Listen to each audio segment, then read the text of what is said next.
And a myth is that field of reference, metaphors referring to what is absolutely transcendent. What can't be known. What can't be known. Or can't be named. Yes. Except in our own feeble attempt to clothe it in language. And the ultimate word in our language for that which is transcendent is God. Do you remember what went through your mind the first time you saw Michelangelo's creation? By the time I became aware of that, my notion of divinity was not quite so personal, you know. The idea of God, that he's a bearded old man of some kind with certain not very pleasant temperament. That is, I would say, a sort of materialistic way of talking about the transcendent. There's just the opposite of it, found on an island in the harbor of Bombay from around the 8th century. This is a wonderful cave. You enter the cave from a bright sky. Of course, moving into the darkness, your eyes are blanked out. But if you just keep walking slowly, gradually the eyes adjust, and this enormous thing, it's about 19 feet high and 19 feet across. The central head is the mask of eternity. This is the mask of God. Mask of eternity. That is the metaphor through which eternity is to be experienced as a radiance. And these other two figures? Whenever one moves out of the transcendent, one comes into a field of opposites. These two pairs of opposites come forth as male and female from the two sides. One has eaten of the tree of the knowledge, not only of good and evil, but of male and female, of right and wrong, of this and that, of light and dark.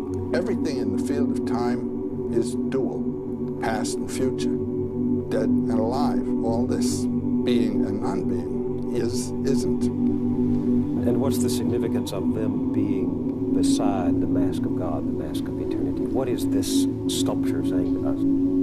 The mask represents the middle, and the two represent the two opposites.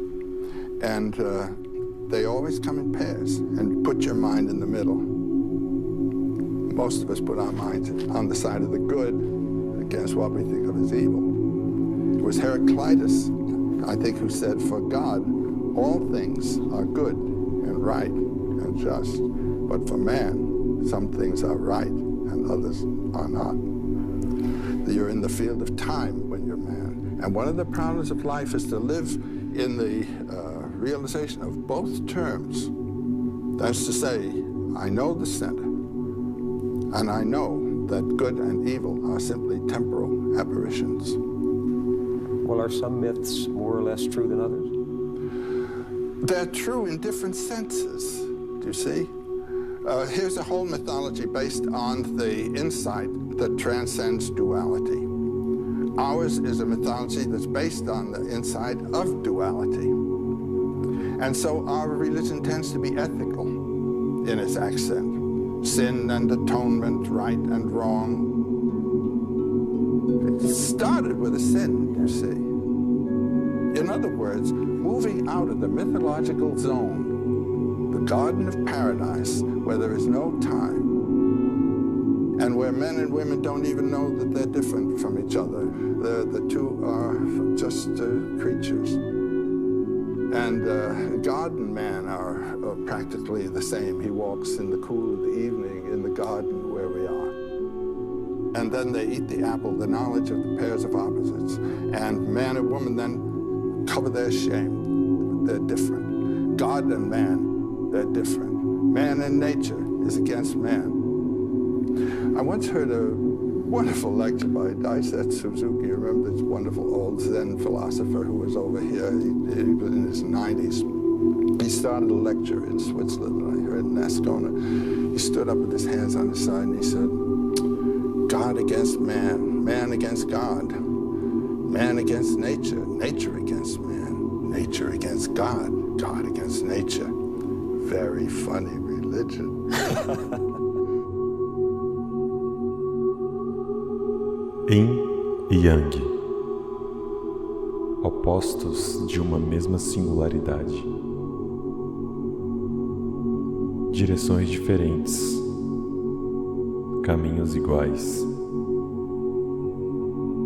diferentes complementares opostos do mesmo espelho, que se encontram no centro do mesmo círculo, da mesma frequência, da mesma direção, só que espelhados diante do centro, da mesma origem. A dança dos opostos, o equilíbrio e o balanço do universo, é criado na singularidade da consciência.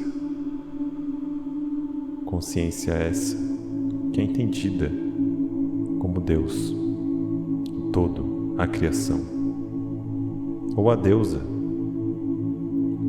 Tudo o que existe em dois polos, duas direções diferentes, só que iguais, porque são espelhadas, vistas de uma diferente perspectiva espelhada na criação da holofractalidade do universo.